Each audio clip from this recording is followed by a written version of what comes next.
오늘도 예수님 스토리를, 예수님 이야기를 좀 전할까 합니다. 계속 예수님 얘기하니까 혹시 지겨우세요? 그럼 올 한 해 내내 예수님 얘기. 예수님 얘기가 지겨우면 안 되죠, 그죠?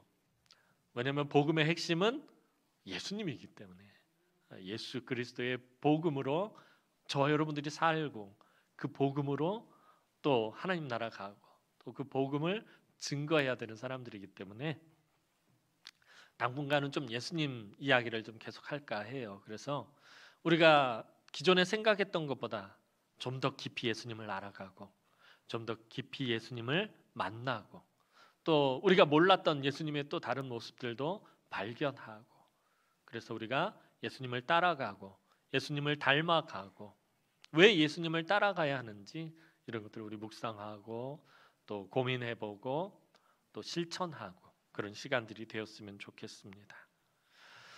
자, 오늘 본문은 예수님의 갈릴리 사역이 한참 바쁘게 진행될 때 일어난 이야기를 기록하고 있어요. 예수님 갈릴리에서 사역을 갈릴리를 중심으로 해서 사역을 참 많이 하셨어요. 이쪽 예루살렘 유대 지역도 오시긴 했지만 주 무대가 이 갈릴리 쪽에서 많이 활동을 하셨습니다.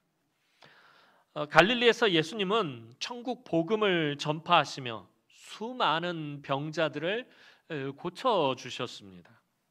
예수님의 소문이 사방으로 퍼지자 갈릴리 전 지역에서 모든 병자들이 예수님을 찾아왔고 또 예수님은 그들을 고치시느라 정신이 하나도 없으셨습니다.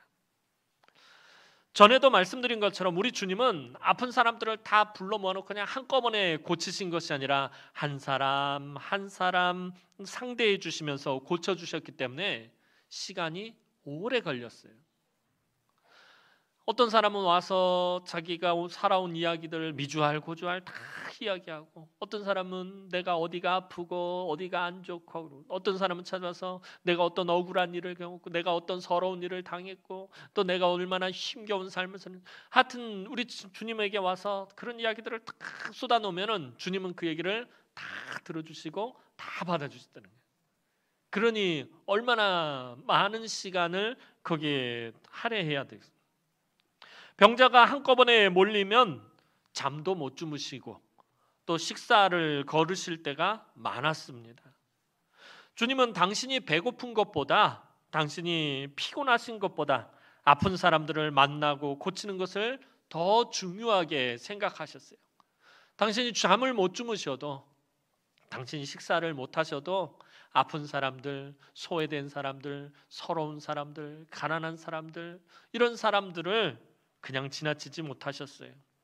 왜냐하면 우리가 그동안 계속해서 예수님의 마음, 긍휼의 마음 살펴본 것처럼 주님의 뜨거운 그 긍휼의 심장이 박동하면 절대로 그냥 지나치시지 못하기 때문이었습니다. 주님은 항상 가난한 사람들, 불쌍한 사람들, 가여운 사람들, 상처받은 사람들, 소외된 사람들 이런 사람들을 보면 그냥 지나치지를 못하시는 거예요. 그 심장에서 뜨거운 그 긍휼의 피가 막 솟구쳐 올라가지고 주님은 꼭 그들을 상대하시고 고쳐주시고 위로하시고 그 치유하시고 그러고 가셨어요. 오늘 본문 바로 앞쪽에 기록된 것을 보면 마가복음 1장에서 쭉 이제 예수님에 대한 이야기를 하는데 이 오늘 우리가 읽은 본문 바로 앞쪽에 기록된 것을 보면 예수님께서 이 몰려온 수많은 병자들을 고치신 이야기를 기록하고 있어요. 베드로의 장모도 고쳐주시고 귀신 들린 사람도 고쳐주시고 또 이곳저곳에서 몰려온 수많은 병자들을 다 일일이 고쳐주신 이야기가 기록되어 있습니다. 오늘 본문 앞에 이것이 마가가 일부러 이렇게 배치를 해놨는데 그렇다면 지금 예수님의 몸 상태가 어떻다라는 것을 암시하고 있나요? 앞에서 막 정신없이 병자들을 고치셨어요. 수많은 사람들이 몰려왔어요. 아까 말씀드린 것처럼 주무실 틈도 없었고 식사도 거르실 정도로 그렇게 애쓰셨어요. 그렇다면 지금 예수님의 몸 상태가 어떻다라는 것을 암시하고 있는 거죠. 매우 지치고 피곤하시다라는 것입니다. 그런데 우리 주님은 이런 몸 상태에서도 하신 일이 무엇이었냐면 기도하시는 일이었다라고 마가는 오늘 밝히고 있습니다. 오늘 본문 35절 말씀 보도록 하겠습니다. 35절 말씀입니다. 시작.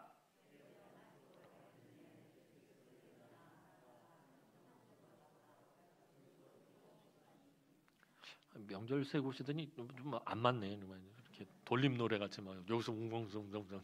다시 한번 맞춰서 한번 읽어보겠습니다. 시작. 새벽 아직도 밝기 전에 예수께서 일어나 나가 한적한 곳으로 가사 거기서 기도하시더니. 우리 주님은 지치고 피곤한 몸을 이끌고 한적한 곳으로 가서 기도하셨다라고 기록하고 있어요. 그리고 주님이 기도하러 가신 때는 새벽 아직도 밝기 전이라고 마가는 기록하고 있습니다. 마가복음을 기록한 사람이 마가입니다. 근데 이 마가가 누구냐 하면 바나바의 조카이고 베드로의 믿음의 제자이며 베드로에게 있어서 믿음의 아들로 여겨지는 사람이었습니다. 이 마가는 자기 스승이었던 베드로를 늘 따라다녔고, 그래서 베드로 늘 예수님 가장 가까운 곁에서 예수님의 사역을 보고 배웠던 사람이 베드로예요. 그래서 베드로가 들려주는, 예수님 가장 가까이에서 그것을 목격하고 그 배웠던 사람이 들려주는 것을 가지고 그걸 기록해서 마가복음이라는 성경을 기록하게 됐어요. 그러니까 마가복음은 베드로의 이야기다. 베드로의 그 시선, 베드로의 관점에서 예수님에 대해 기록한 글인 성경이다라고 그렇게 생각하시면 됩니다. 베드로는 예수님의 공생의 기간 내내 예수님 가장 가까이서 늘 이런 예수님의 모습을 보아왔고 그것을 마가에게 들려주었고 마가는 그것을 기록한 것입니다. 예수님 공생의 기간 내내 같이 다녔던 베드로가 본 예수님의 모습, 전에도 한번 말씀드린 것 같아요. 예수님이 제자들에게 본을 항상 예수님은 당신이 모범을 보이지 않은 것은 절대로 제자들에게 하라라고 말씀하신 적이 없어요. 근데 가장 많이 모범을 보이신 것이 기도하는 모습이셨다는 거예요. 오늘도 어김없이 기도하시는 예수님의 모습, 베드로가 보았던 그것을 마가가 기록하고 있어요. 그런데 예수님이 시간이 넉넉해서 시간이 남아서 기도하신 것은 아니다라는 것입니다. 예수님 잠자는 시간을 쪼개시고 식사하실 시간을 쪼개시면서 기도하셨다라는 것입니다. 아까 말씀드린 것처럼 예수님 너무 바쁘셨어요.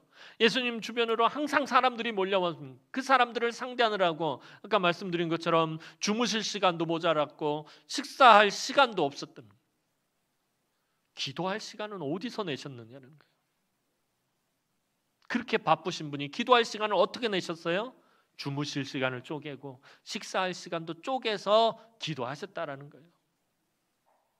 오늘 우리는 어떠합니까? 바쁘다는 핑계로, 피곤하다는 핑계로, 일이 있다는 것으로, 또 마음이 내가 오늘은 기도할 마음이 안 든다면 그래가지고서는 우리가 그냥 지나갈 때가 얼마나 많아요. 기도 생활을 소홀히 할 때가 얼마나 많아요. 우리가 나중에 예수님 앞에 가서 예수님 제가 너무 바빠서 기도 못했어요. 몸이 아파서 기도 못했어요. 이런 말을 할 수가 없다는 거예요. 사실 부끄러운 거예요. 자, 예수님이 기도하신 시간은 새벽 아직도 밝기 전이었다라고 마가는 기록하고 있어요. 아직도 밝기 전이었다라는 이 말은 아직 여전히 어둠이 남아있는 시간대를 의미하는 것입니다. 깜깜하다라는 거야. 아직 세상이 어둠으로 가득 차 있고 모두가 잠들어 있던 그 시간에 주님은 홀로 깨어서 기도하신 것입니다. 우리가 생각할 때 예수님은 엄청난 능력을 행하시는 분이라서, 그죠? 오늘 보면 바로 앞에도 보면은 우리가 지난주까지 살펴본 것을 보면 그 수많은 병자들을 고치시고 못 고치실 병이 없잖아요. 귀신도 내어 쫓으시고 하여튼 온갖 능력을 다 행하시는 분이시라서 절대로 피곤하지 않고 힘들지 않을 것이다라고 생각할 때가 있어요. 간혹 예수님은 하나님 같은 분이니까 절대로 피곤하지 않으실 거야. 절대로 힘들지 않으실 거야 라고 우리 그렇게 생각하고 있는데 절대 아닙니다. 예수님은 참 하나님이면서 동시에 참 사람 되신 분이셔요. 참 사람 되셨다라는 것은 하나님으로서의 능력을 제한하셨다는 거예요. 그리고 우리와 똑같은 육체를 가지고 계시고 우리와 똑같은 성정을 가지고 계셔서 우리와 똑같이 피곤하실 때 피곤하시고 지치실 때 지치시고 슬플 때 슬퍼하시고, 그러니 예수님도 아까 말씀드린 것처럼 얼마나 피곤하고 고단하셨는지 모릅니다. 남들보다 잠이 없어서 그러신 것 아닙니다. 새벽 아직도 밝기 전이라는 것은 사실 그 당시의 세상을 상징하는 거예요. 세상의 모습을 나타내 주는 것입니다. 예수님 당시 유대인들 어때요? 로마의 식민지로 있으면서 로마에게 약탈을 당하고 압제를 당하고 아무런 소망 없이 그렇게 살아가고 있었어요. 마치 깜깜한 밤과 같은 어두운 그런 상황이었습니다.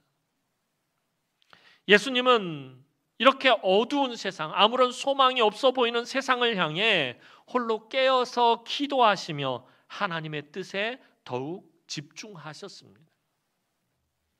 지금처럼 조명 시설이 제대로 갖추어져 있지 않던 시대라 해가 뜨지 않으면 너무나도 캄캄하고 어두웠을 것입니다.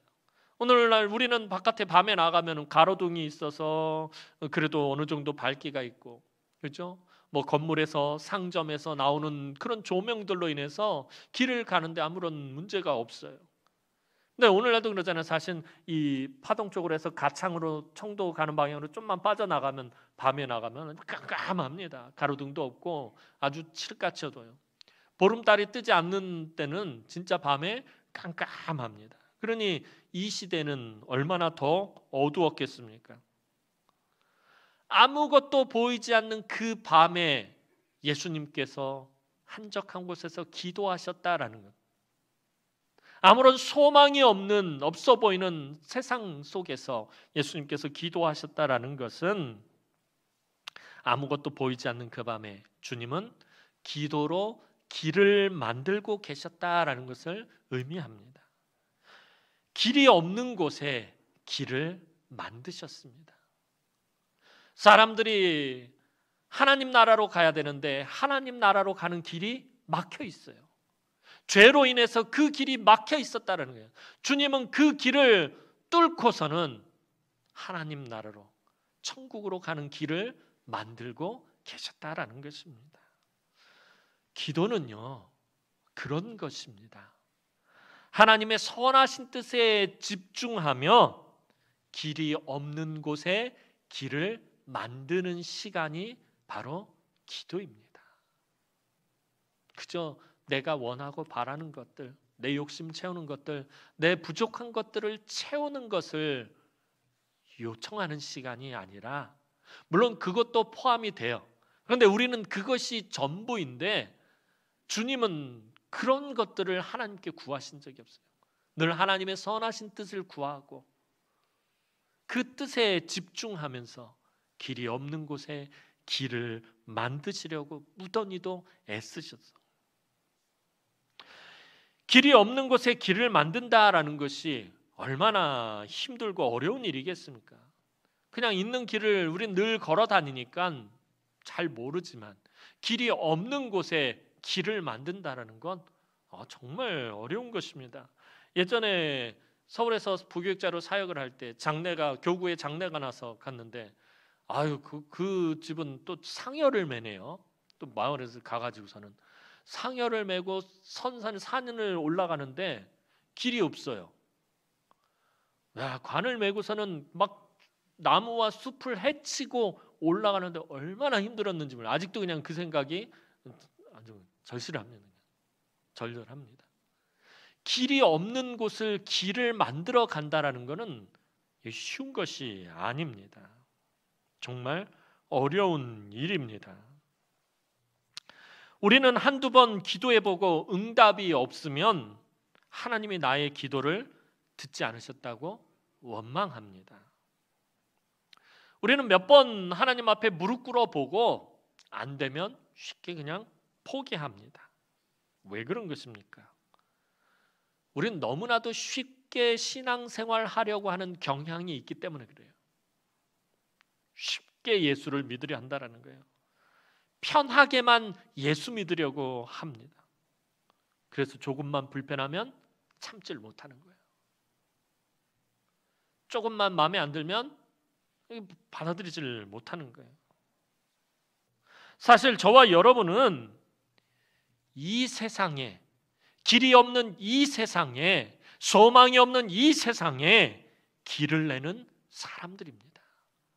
예수 믿는 사람들은요, 이 세상에 길을 만들어가는 사람들이에요. 하나님 나라에 가지 못하는 사람들, 하나님 나라에 갈 수 있도록 그 천국 길을 뚫어주는 사람들이에요. 길을 만드는 사람들이 저와 여러분들입니다. 우리 주님처럼 기도로 바로 그 길을 만들어가는 사람들입니다. 그래서 기도는 저와 여러분들에게 선택이 아니라 필수입니다. 해도 되고 안 해도 되고 그러는 것이 아니라 기도는 반드시 해야 되는 것입니다. 우리가 그 기도로, 예수님처럼 그 기도로 이 세상에 길을 만들어가는 사람들이기 때문이에요. 이제 우리 주님은 아무에게도 방해받지 않기 위해 한적한 곳으로 가시는 것을 보게 됩니다. 여기서 이 한적한 곳이란 원전의 의미는 사람이 살지 않는 곳이란 뜻을 가지고 있어요. 즉 사람들에게 방해받지 않는 곳으로 예수님께서 가서 기도하셨다라는 것입니다. 우리 주님은 모두가 잠든 어두운 시간에 사람들이 전혀 없는 곳, 사람들이 방해하지 않는 곳으로 가셔서 기도하셨습니다. 자, 그런데 이 기도하시더니라는 말의 시제가 중요합니다. 한적한 곳으로 가서 기도하시더니 한데 이 기도하시더니라는 말의 시제가 미완료 시제랍니다. 완료되지 않은 시제라는 것입니다. 그러니까 미완료 시제는 뭘 의미하냐면은 그 행동이 끝나지 않았다라는 것을 의미합니다. 아직도 이 행위가 지속적으로 반복되고 계속되고 있다라는 것을 나타내는 시제가 미완료 시제입니다. 다시 말해서 공생의 기간 동안 우리 예수님은 가엾은 무리를 위해 치유의 사역을 하신 후에는 사람들에게 방해받지 않는 곳으로 가셔서 기도하시는 일을 반복하셨다라는 것입니다. 오늘 본문이 기록되어 있는 그날만 하신 것이 아니라 끊임없이 그 일을 공생의 기간 내내 늘상 반복하셨다라는 것, 그러하셨다라는 것을 의미하는 것입니다. 이제 날이 밝았는데도 예수님이 제자들과 사람들이 있는 곳으로 오지 않으시자 이 베드로와 또 그와 함께 있는 사람들이 예수님을 찾아 나서는 것을 보게 됩니다. 36절 말씀 보도록 하겠습니다. 36절 말씀입니다. 시작.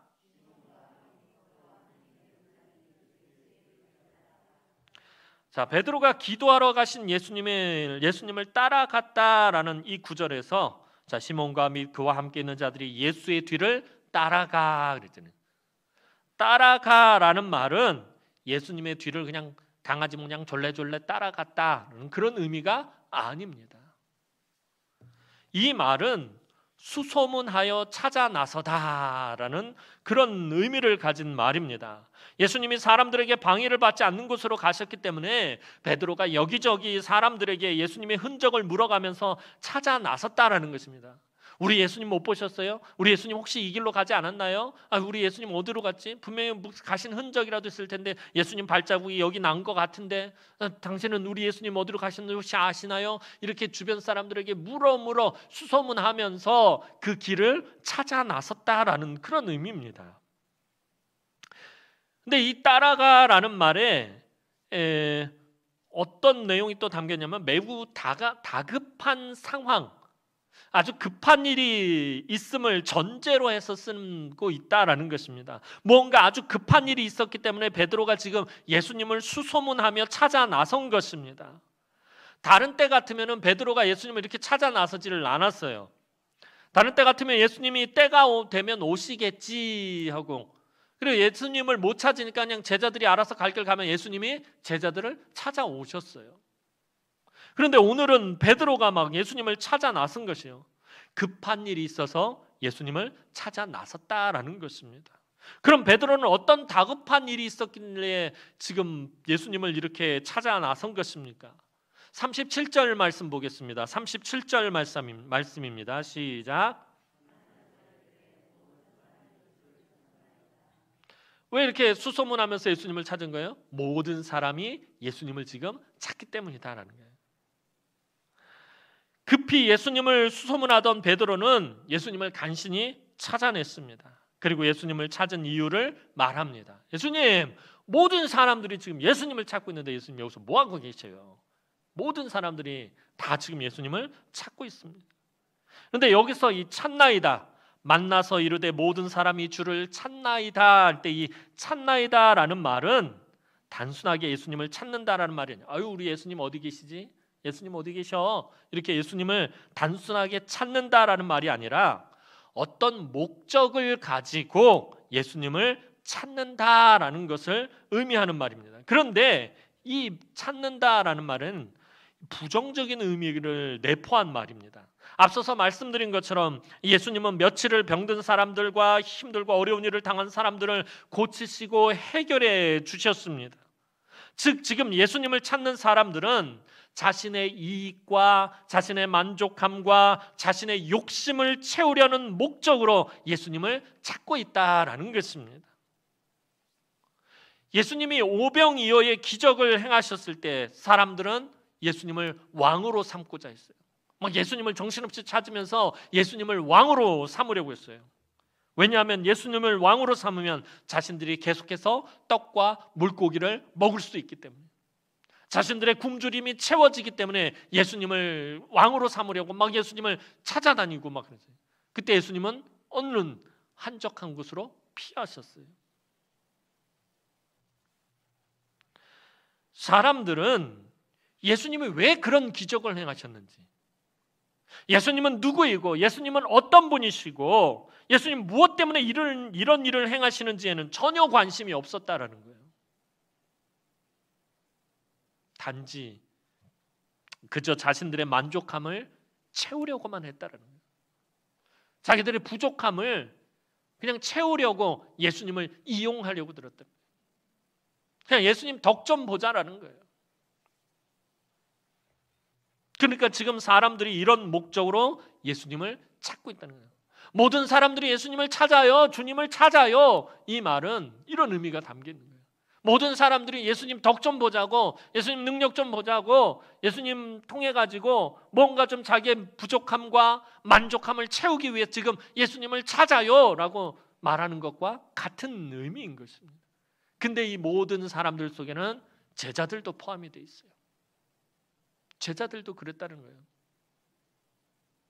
예수님 덕 좀 보자라고 예수님 따라다녔어요. 처음에는. 물론 마지막까지도 그런 경향이 있었잖아요. 그래서 제자들 이야기하면 제가 늘 말씀드리는 부분이죠. 제자들 맨날 싸웠다고요. 예수님 십자가 지시기 그 전날 마지막 만찬 자리에서까지 싸웠는데 이 싸운 이유가 뭐라고 그랬죠? 누가 크냐의 문제는. 예수님이 이제 뭐 나라를 세우면 예수님 덕 좀 봐야 되는데 우리가 그래서 한 자리를 차지하고서는 그러고 큰 소리 뻥뻥 치면서 살아야 되는데, 그런데 누가 가장 높은 자리를 차지할 것이냐, 이 문제를 가지고 싸웠단 말이에요. 제자들도 예수님 덕을 보려고 했다는 거예요. 자신들의 만족함을 예수님을 통해서 채우려고 들었다는 거예요. 그런데 모든 사람이 자기의 이익을 위해서 예수님을 찾고 있을 때, 다급하게 예수님을 찾고 있을 때 예수님은 제자들에게 당황스러운 말씀을 하십니다. 38절 말씀 보도록 하겠습니다. 38절 말씀입니다. 시작.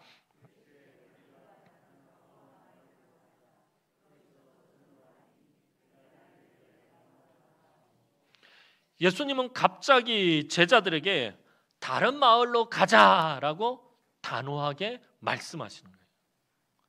예수님, 모든 사람들이 예수님을 지금 찾고 난리가 났어요. 그런데 예수님은 갑자기 우리가 다른 마을로 가자라고 말씀하시는 거예요. 이 다른 마을로 가다 할 때 이 가다라는 말은 원전의 의미는 물러가다라는 의미가 담겨 있어요.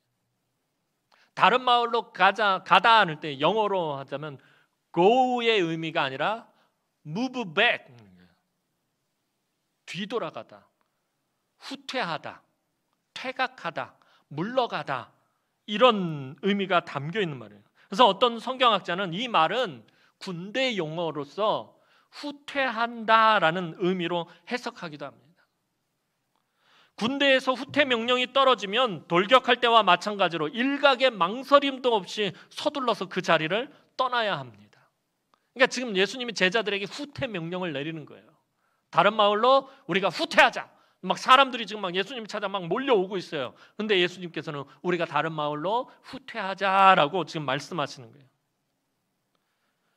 지금 당신을 찾는 수많은 무리에게서 서둘러 떠나시겠다라는 것입니다. 근데 사실 인간적으로는 그 자리가 얼마나 좋은 자리입니까? 그 무리들이 몰려온 그 자리는 인간적으로는 정말 좋은 자리예요. 왜냐하면 주목받고 칭찬받고 박수받고 인정받는 성공의 자리이기 때문에, 환호받는 자리이기 때문에요. 요즘 젊은 사람들 말에 의하면 인싸의 자리예요, 거기는. 그런데 우리는 늘 그런 자리에 있기를 원합니다. 교회 안에서도 마찬가지잖아요.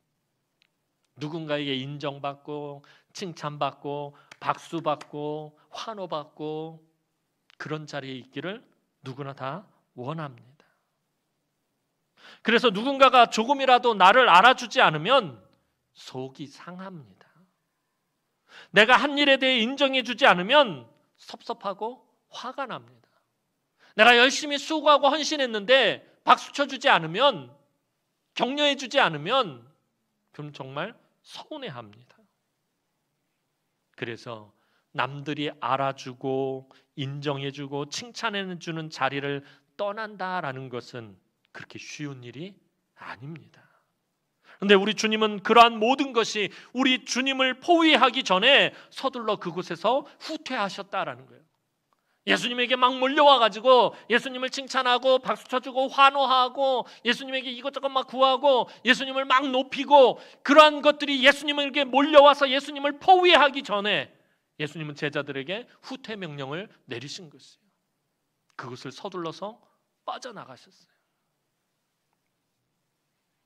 왜냐하면 예수님이 아직 어두울 때 하나님의 선하신 뜻에 집중하며 기도로 이 세상의 길을 만드신 것과 사람의 만족을 채우는 일은 공존할 수 없는 일이라는 것을 아셨기 때문입니다. 예수님은 사람들에게 칭찬받고 인정받기 위해서 오신 것이 결코 아닙니다. 남들이 예수님을 알아주기를 바라며 사역하신 것도 아닙니다. 내가 섬김을 받기 위해 오셨다라고 말하지 않으셨어요. 도리어 인자가 섬기기 위해 오셨습니다. 당신의 목숨을 내어주기 위해 오셨다라고 주님은 분명히 당신이 오신 것에 대해서 말씀하십니다. 남들이 알아주길 바라고, 남들이 칭찬해 주기를 바라고, 남들이 환호하고 박수쳐 주기를 바라며 사역하신 것이 결코 아닙니다. 우리 예수님은 사람들의 박수 소리에도 칭찬 소리에도 환호 소리에도 인정해 주는 소리에도 결코 흔들리지 않으셨습니다. 적군에게 포위당하지 않기 위해 그 자리를 신속하게 후퇴하는 군인처럼 당신을 쫓는 무리들 속에서 빠져나가셨습니다. 우리 주님은 왜 이렇게 하신 것입니까? 오늘 본문에서 주님은 전도하기 위해 오셨다라고 분명히 말씀하십니다. 38절 말씀 우리 다시 한번 보도록 하겠습니다. 38절 말씀입니다. 38절 말씀입니다. 시작.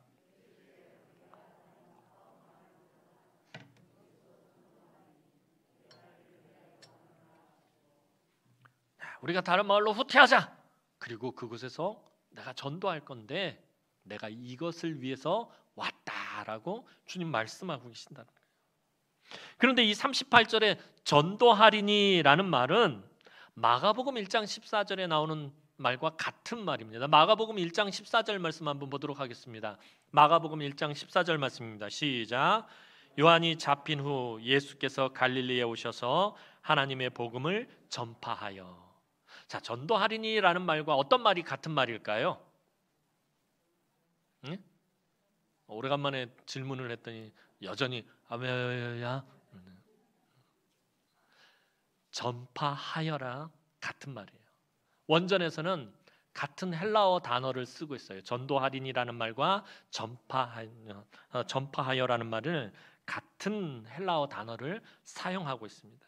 즉 우리 주님은 하나님의 복음을 전파하기 위해 이 땅에 오셨다라고 말씀하시는 것이에요. 하나님의 복음이 무엇입니까?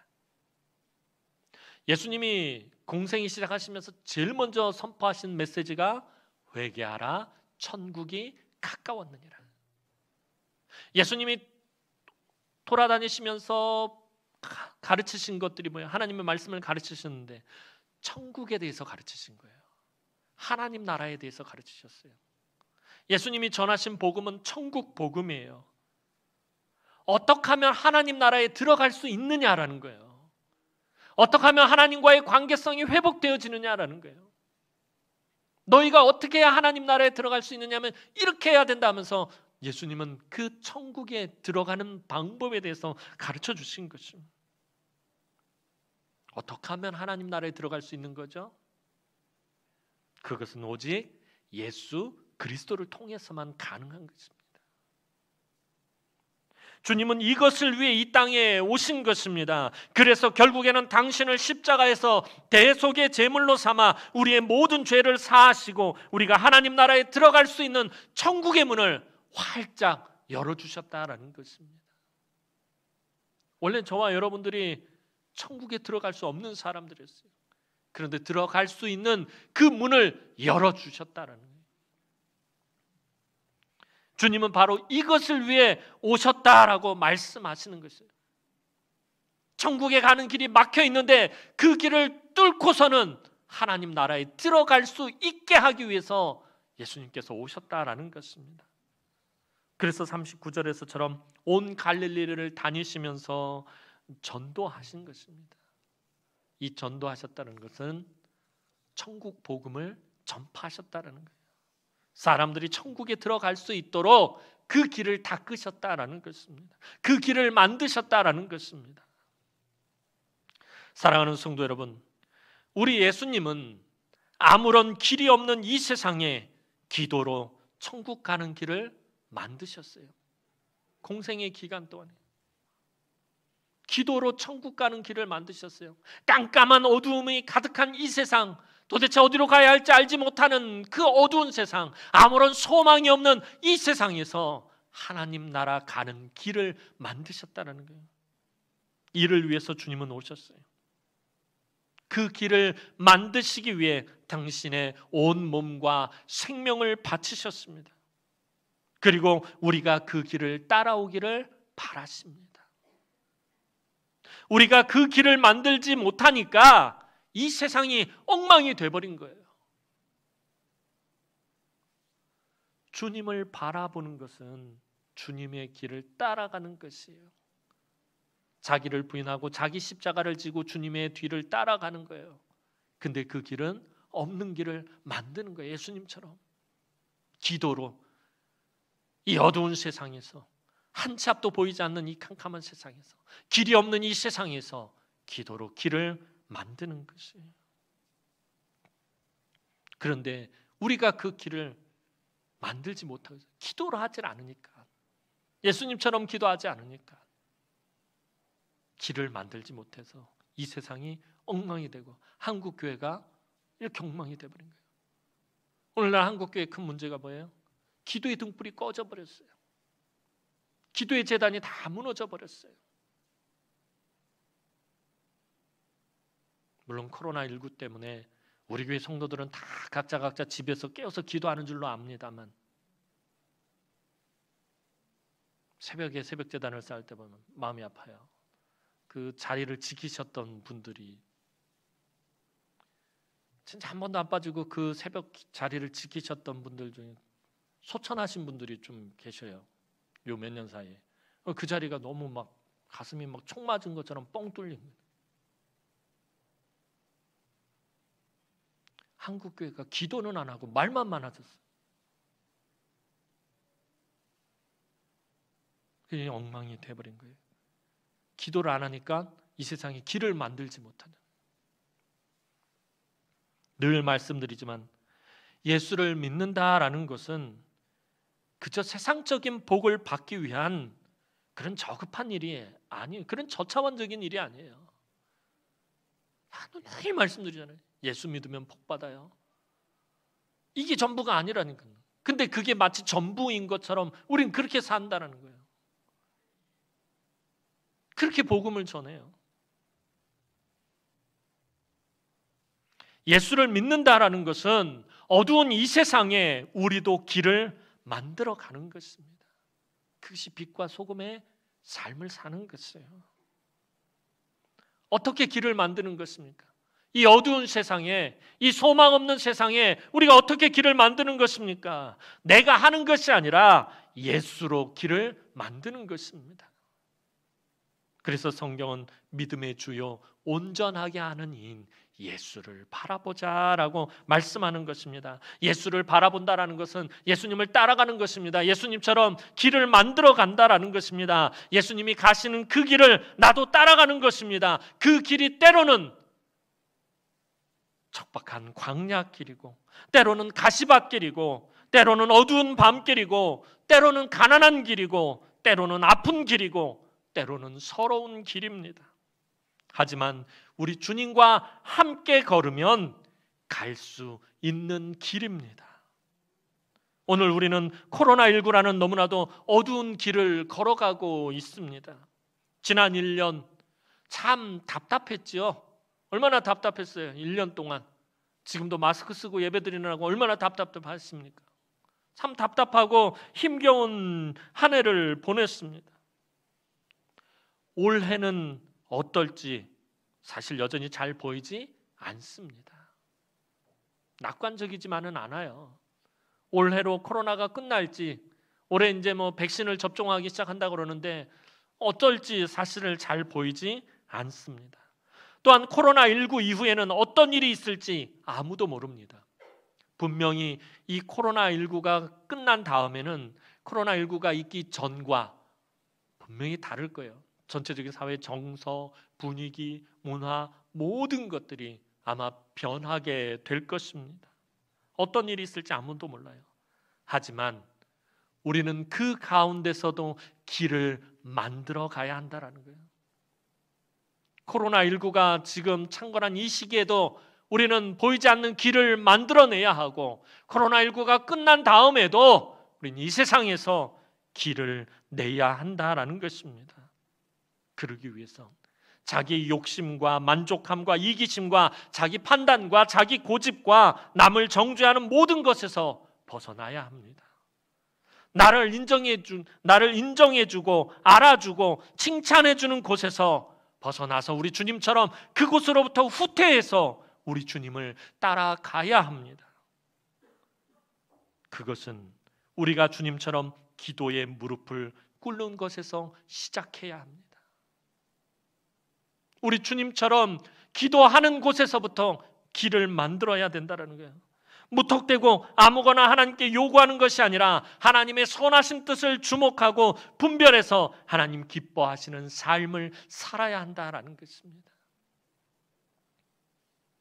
아까도 말씀드린 것처럼 요즘 한국교회 문제는 교회마다 기도의 등불이 꺼졌다는 거예요.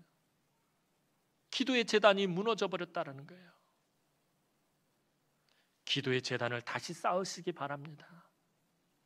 꺼져버린 기도의 불길을 다시 붙이시기 바랍니다. 예전에는 얼마나 뜨겁게 모여서들 기도하셨어요. 정말 교회가 그냥 불구덩이였잖아요. 금요 차례 때 모이면 진짜 불이 막 확확 타오르고. 오늘날 우리 기도의 모습은 어때요? 아까 말씀드린 것처럼 요즘 우리 기도의 모습은 완료 시제예요. 그냥 기도가 끝났어요. 멈췄어요. 완료 시제라는 거는 멈췄다는 거예요. 끝났다는 거예요. 근데 오늘 아까 우리 주님의 기도는 미완료 시제라고 말씀드렸어요. 아직도 진행 중이라는 거예요. 아직도 기도하고 계시다는 거예요. 주님은 지금도 기도하고 계세요. 지금도 하나님 보좌 우편에서 저희들을 위해서 빌고 또 빌고 계셔요. 말할 수 없는 탄식으로 하나님 아버지께 긍휼을 구하고 계신다라는 거예요. 주님은 아직도 우리를 위해서 길을 내고 계신다는 거예요. 여러분들, 무너진 기도의 재단을 다시 쌓으시기 바랍니다. 이 코로나19가 창궐한 이때에 기도의 재단을 다시 쌓으시고 기도의 등불을 다시 붙이시기 바랍니다. 그래야 우리가 길을 낼 수 있어요. 그것이 오직 예수를 바라보는 것입니다. 오늘도 하나님 앞에 나와 겸손히 예배하는 우리 성도들을 통해서 이 세상에 천국의 길이 열리며 우리 주님처럼 기도하는 우리 남흥의 성도들을 통해서 온전한 포스트 코로나 시대가 열리기를 주님의 이름으로 축원합니다. 기도드리겠습니다. 사랑과 은혜가 많으신 아버지 하나님, 은혜와 사랑을 진심으로 감사를 드립니다. 하나님, 코로나19가 창궐하고 한국 교회가 무너지고 길을 내지 못하는 이때에 하나님, 우리 남흥의 모든 권속들 우리 주님처럼 기도의 무릎에서부터 다시 시작하게 하여 주옵소서. 우리가 하나님의 선하신 뜻에 주목하고 우리 주님처럼 기도로 이 어두운 시대에 믿음의 길을 내게 하여 주옵소서. 그 가운데 우리 교회가 쓰임받을 수 있도록 하나님 은총을 베풀어 주옵소서. 그래서 이 포스트 코로나 시대를 지혜롭게 믿음으로 기도로 예수 그리스도로 열어갈 수 있도록 은혜를 베풀어 주옵소서. 감사를 드렸고 예수님의 이름으로 기도하옵나이다. 아멘.